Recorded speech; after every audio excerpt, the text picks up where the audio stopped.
Well, I've got two massive trays in front of me. One is holding all the makeup that I'm currently loving. The other one is holding a lot of makeup that I am hating. Hi guys, Maryam here. Welcome to my channel, or welcome back. In today's video, I am going to be doing a faves and fails style video. This video, although fringing on negative, is actually going to be very positive, because for every product that I don't love, I'm going to name something from the same brand that I do love. So we're gonna keep it moving. We're gonna keep it going with the constructive criticism. And of course, I'm also going to be piling all of this stuff onto my face to show you what I'm talking about, to show you why I love some of these products. That said, remember to subscribe, comment below if you have any questions or comments at all. And now let's get to it. New makeup that I love and hate, faves and fails. Hit it. Let's jump right into this. I'm going to apply my Strivectin Anti-Wrinkle Line Blur Factor Primer that I love using a Tati Beauty Blendiful Puff Sponge that I hate.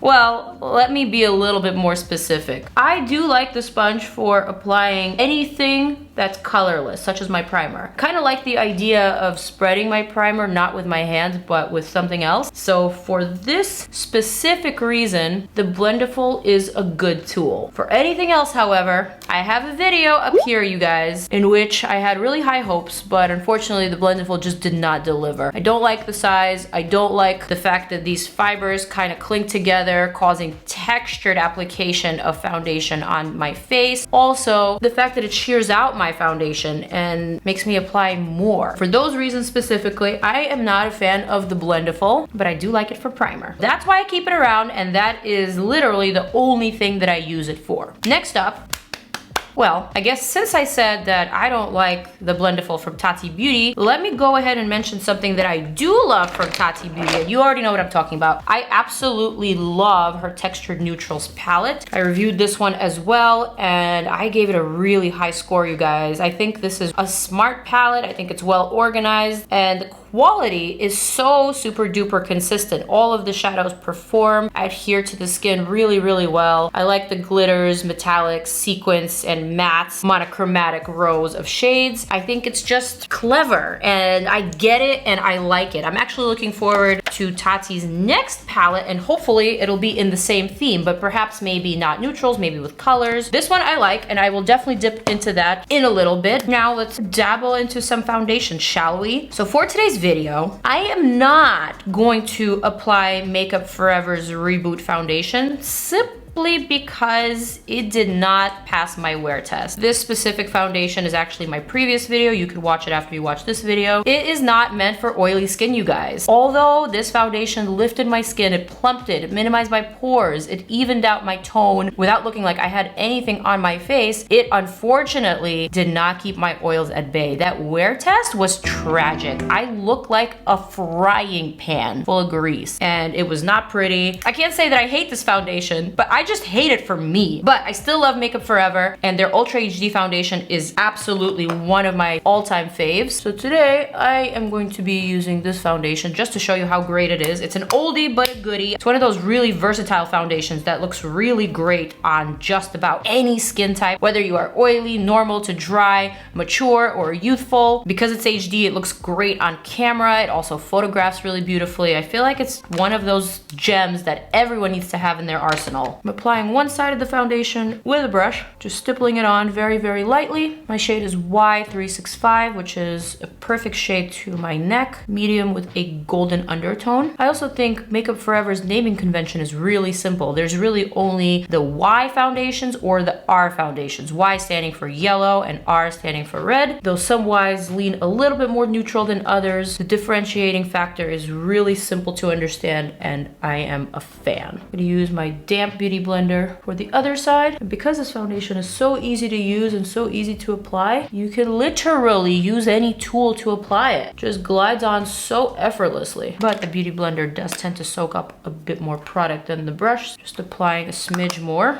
And I'm gonna pat that in using my brush. All done.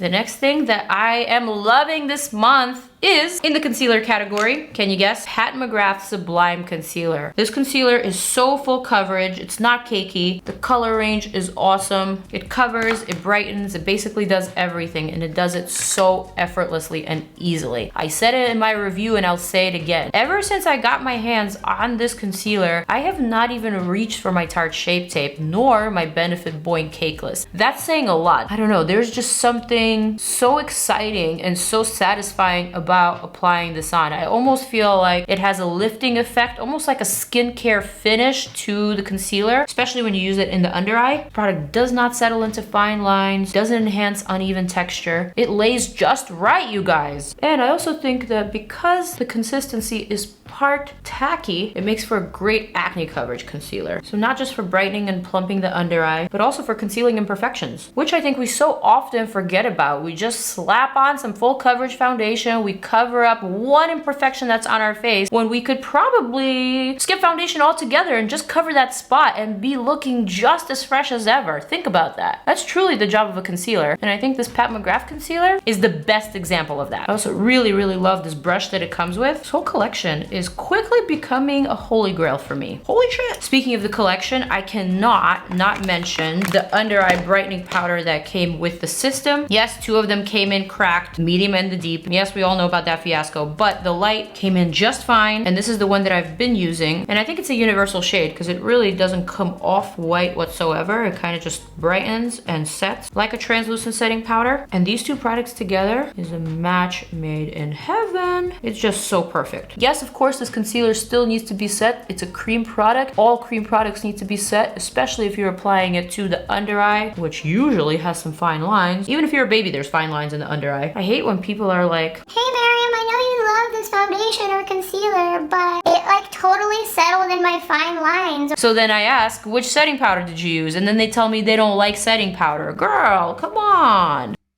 Now that we have set the under eye and all of the concealer, I'm gonna use my Charlotte Tilbury Airbrush Flawless Finish Powder. This is not a new product. You already know how much I love this one. I think I've loved this one for at least 2 years now. First person to introduce me to this powder was actually Patrick, my dear Patrick Staw. Patrick is actually one of my friends who truly loves makeup, and we talk about makeup all the time. We share tips and tricks, we share our favorite products. He's always recommending things that are better for my skin type. I'm always recommending stuff for him. So one day I was at his house and he recommended Charlotte Tilbury's powder. He told me, get shade 2. And so I did. And here we are today, 2 years later. This is actually probably the only powder in the entire makeup industry that you can apply and reapply throughout the day and just blot your face with it without it getting cakey and nasty looking. Now my opportunity to talk about some products that I don't love, namely this Too Faced Turn Up the Light highlighting palette in the shade medium.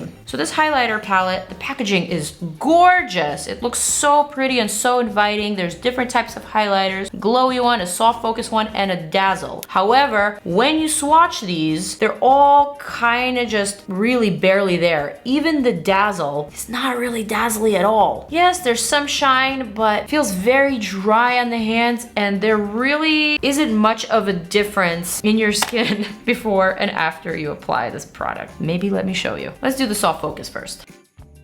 Let's do soft focus again.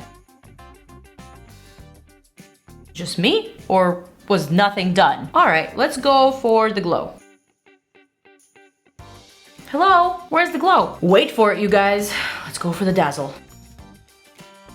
Need I say more? This is not my favorite product from Too Faced, and I'm really sad because I like a lot of their products. I was expecting a lot more from them, especially in the highlighter category, because they so excel at bronzers and at powders. This was just not my favorite thing. The one thing that I do love from Too Faced, however, is, and you guys need to get your hands on this, if you have dry lips, you guys, this Too Faced Hangover Pillow Balm Lip Treatment, I'm not even joking, you guys. This is like skincare for your lips. This is so good. It feels so amazing. I love the fact that it looks like a gloss. It looks like makeup, but it's actually just this delicious balm that doesn't even feel greasy. It doesn't feel balmy. It feels very unique and very different. It's just so satisfying. I apply this at night, and let me tell you something. I wake up with super moisturized, plump lips in the morning, and my lips are super dry. It's super dry in this apartment. Oh God, it feels so minty on the lips and just so nice. It puts you in such a good mood. You have better dreams, I swear. This product, bomb. Let's talk about some brow products that I'm sad to say am not loving from one of my favorite eyebrow brands, Urban Decay. What? You guys, so they just came out with this inked brow, what looks like brow goop. It's just so messy. I don't get it. This is supposed to be a tattoo type of brow product that you apply once and then it lasts for 3 days or 36 hours. That's what it says on the package. It's this waterproof brow gel, but honestly, I don't really know how to use it. They didn't make it clear, they didn't make it easy, and moreover, it's just so super duper messy. I don't like the colors that were sent to me, and here I got medium brown, which is a color that I use, and also a neutral, another color that I use, but I just feel like both are so orangey on me. And how are you supposed to apply this precisely? This brush is so thick and there's so much clumpy product on it. I don't get it, you guys. I don't get it. I don't love it. Moreover, I haven't really been too pleased with Urban Decay products lately. I hate to use this word, but they've just been feeling very lazy to me. Just not innovative enough, not really sticking to Urban Decay's DNA. It hurts me to say this because this is one of the brands that I love so much. It's a brand that I grew up on. Well, the only good thing about this brow goop thing is that it ain't going nowhere. It's literally just stain my brows and it's gonna stay in them for 36 hours. I far prefer Urban Decay's Brow Blade, which is a marker on one side and a pencil on the other. This pencil is the best. Probably my most used brow pencil of all time. I love it because it's really soft and very precise. It's really easy to blend it out. This shade here, Dark Drapes, goes perfectly with my darker eyebrows and my lighter hair. I can't rave about it enough. So easy to use this one. Just pile it on and then brush it out and you're good to go. Okay, I'm gonna use the marker side for the inner portion and just draw some brow hairs here. Boom, boom, boom, boom. I want you in my room. Oh, another brow product that I'm kind of on the fence on is because it's another dual product, one side of which I love and the other side of which I don't love. So the side that I love is the brow gel side. It sets your brows in place and it sets it for the entire day. But I hate the pencil. The pencil is just so dry and it's so not pigmented enough. The more you apply it, the more it actually hurts. Not great by any means. So I guess this qualifies as a product that I love and also hate. I don't think I need to talk about Tarte any further. Next up, we have a primer that I'm kind of on the fence on. A lot of people have been raving about it and using it in IG videos for as long as I can remember. It definitely has a cult following. Talking about the P. Louise base. I just recently got this base in the shade Rumor 2 and also in a couple of other shades, but I find that this primer or this base is honestly just not sticky enough. Yes, it prevents your oils from seeping through. That's all good and great, but I have other primers that do the same thing that are much more affordable and that don't have as much of a cult following. So I guess what I'm trying to say is I was expecting a lot from this primer. I expected it to grip. I expected my shadows to go on brighter. Maybe I was expecting too much. I don't know. Not to say that it's a bad product, but I was expecting more. I genuinely far prefer my Fenty Beauty primer that surprisingly doesn't have a really high rating on Sephora.com, but whenever I recommend this primer, the Fenty Beauty one, people rave about it. So I'm not really sure what the rating system is all about. But anyway, for today's video, I'm just gonna go ahead and use the P. Louise. I'm still trying to get the hang of it. I'm not saying that it's a bad primer. I'm just saying I was expecting more. All right, so I've primed my lids. Well, I guess maybe it's time for me to talk about some eyeshadow palettes that I'm not really loving this time around. First and foremost, since I've mentioned Urban Decay, I might as well mention them again. I do not love this Urban Decay Wired palette. Yes, it looks really pretty. Yes, it has a lot of really vibrant pressed pigments. This is a pressed pigment shadow, not just a regular eyeshadow palette, but I was expecting so much more. I swatched this palette on my stories, and honestly, you guys, this is probably the only time where swatches were very telling. These are barely there. I want this to pop. I want this to look just like how it looks in the pan, and not just like a wash of a color. And this is not the only color that's disappointing. They're just whatever. Peach one is actually decent, but it still feels so dry and just so flaky.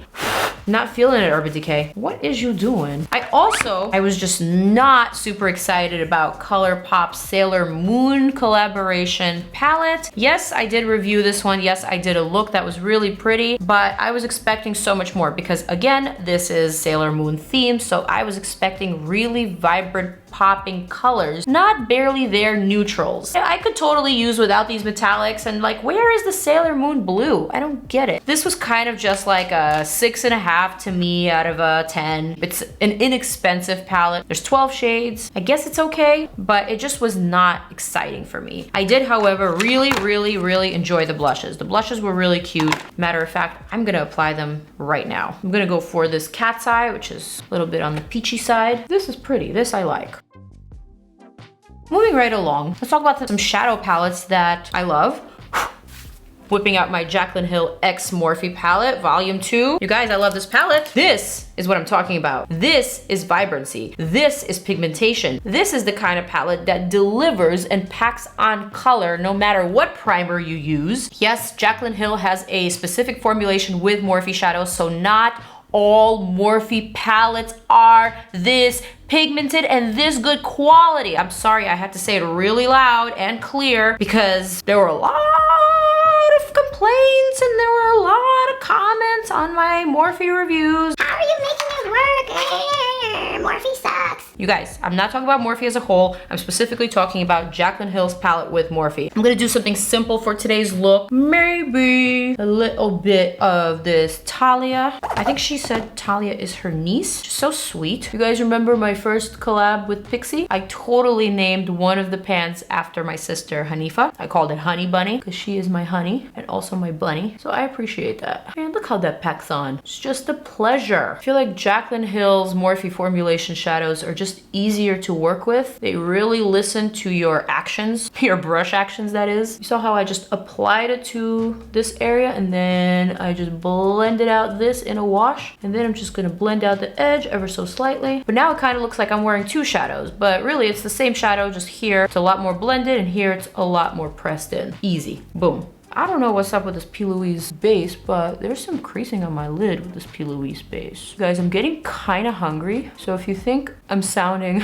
like a bougie little makeup brat, because I'm feeling that way right now. When I'm not hungry, I probably try to package it a little bit nicer, but in this case, I'm gonna be blunt and honest with you guys. Yeah, this base is literally creasing. Yo, what is that? Let's try to pick up a color that goes with my shirt, which is none of them. Oh, I got it. I'm gonna pick up this shade right here called I'm In It. It's a very pearly iridescent shade. Look at that, kind of like an oyster shell. Just gonna pack that on to the center of my lid and into the inner corner. There's no shadow fallout with these formulas. Everything is really pretty consistent, blends well. The application really is very smooth. Now there's a shade in here that I believe is a pressed glitter. This one right here called Rider Diamonds. I'm gonna just tap that over the center and over the outer portion of the lid. I don't know what just told me to do that, but I really like what I'm doing. I'm gonna actually pile that on top across the entire lid just for a bit of an iridescent sparkle. I love that. Gonna pick up thick skin. Gonna line the outer corner of my top lash line, also the bottom outer corner right here of my lower lash line. Make them meet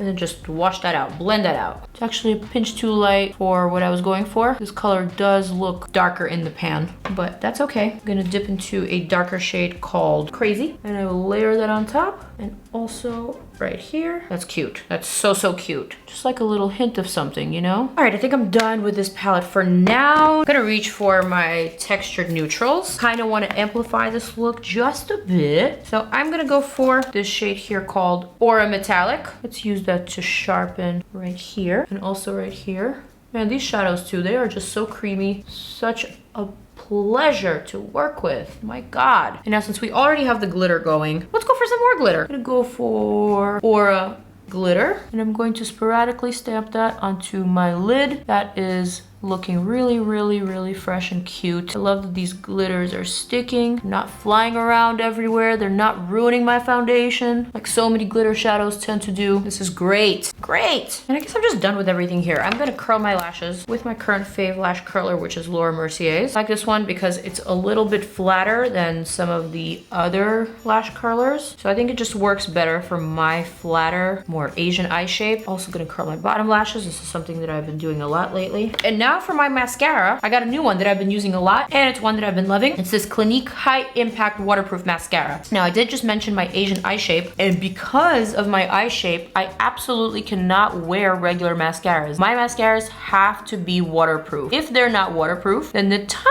little lashes that are very close to my inner corner somehow smudge very inappropriately right here in my epicanthic fold. So I cannot do that. I actually got rid of all of my non-waterproof mascaras once I figured out that the non-waterproof is what was causing the issue. And this mascara from Clinique, this waterproof formula, has been one of my faves. You also know that I love Essence Cosmetics / Princess Waterproof Mascara, but this Clinique High Impact is a latest find, and it's my current love affair. If you have short Asian lashes, if you have an Asian eye shape, I think you could probably benefit from this mascara. You're welcome. And keep in mind, when I say Asian eye shape, I'm not only referring to people of Asian descent. All right, eyes are complete. Moving on to the lips. I have a lot of lip products that I'm loving this time around. A lot. I have some favorite lip liners that I want to mention from Haus Labs that I have been loving. These are so awesome. The thing that I love about them the most is how soft yet precise they are. And even when it comes to sharpening this lip liner, what I like is how soft the wood is and how easily it sharpens. Again, like I said before, when products are great, it's just a pleasure to work with them. It's such a pleasure to apply them on. I always wind up wanting to use them more and more frequently and reach for more shades. Seriously, Haus Labs has some of the best lip liners. I also love this little pyramid on top of the cap, which makes it so easy to find in your drawer of liners, or in my drawer of millions of liners, because I love lip liners and I always say that you can never have too many. Speaking of Haus Labs, I'm also a huge fan of the Le Monster matte lip crayons. Put your paws up. These lip crayons are different than some of the other lip crayons that you're used to, in the sense that these glide on really easily and smoothly. They feel very, very creamy on the lips, and it takes a few minutes for them to actually set. But once they set, they become almost non-transferable like a liquid lipstick. So it truly becomes a comfort matte. I'm gonna apply the shade called Dust to the center of my lip, and then Talk Dirty to the outer corners just for a bit of an ombre. Super easy, love the packaging, and it's actually my favorite launch from Haus Labs thus far. You guys know I've been pretty vocal about Lady Gaga's and Haus Labs launches. I wasn't too keen on their holiday collection, particularly the palette. I just didn't think it had enough color. I didn't think it was vibin' enough. Le Monster matte lip crayon was my answer to that other launch. I just want a nice black lip crayon. How bomb would that be? All right, moving on to a couple more lippies that I'm really, really loving. I'm a huge fan of these new Smashbox Always On cream to matte lipsticks. These are traditional lipsticks, and similarly to the Haus Labs lip crayon, these go on very smoothly like a cream, and then they set to matte. These are not exactly non-transferable, but they also feel really, really comfortable on the lips. They swatch great. There are so many gorgeous, gorgeous colors. Trending. Look at that. Let's Go. Just Barely is a shade that I've been wearing a lot lately. So, so pretty. Super, super, super opaque and pigmented. Just a dream. In the same category, another traditional matte lipstick is from IT Cosmetics. First of all, how cute is this Chanel bag looking packaging? Stunning. I'm gonna swatch these on my other hand. Pigmented, comfortable, super opaque, beautiful wearable colors, and they have the exact same colors in a satin or in a cream formula. Check out this cream.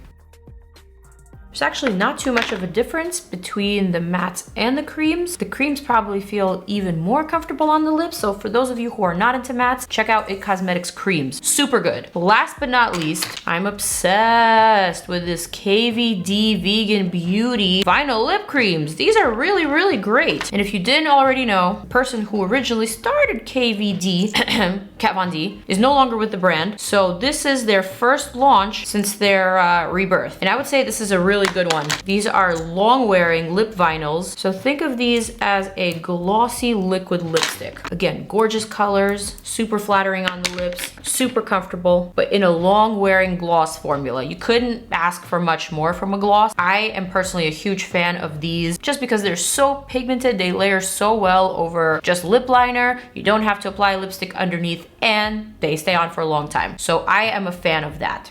Maybe I can add just a wee bit of this Blossom lip vinyl just to show you how pretty it is. Stunning. We are at the end, you guys. That's it. My makeup is complete. I quite like this very wearable, very easy look using a bunch of current favorites. Not so many fails. I hope you guys enjoyed this very, very chatty, very honest, but still very positive video. I will see you guys in my next one. Leave me some comments down below if you have any questions at all. I am going to zoom on out. Oh, would you look at that? It's my subscribe button. You made it to the end. Go ahead and subscribe and click on some of my other videos. Love you guys. See you in the next one.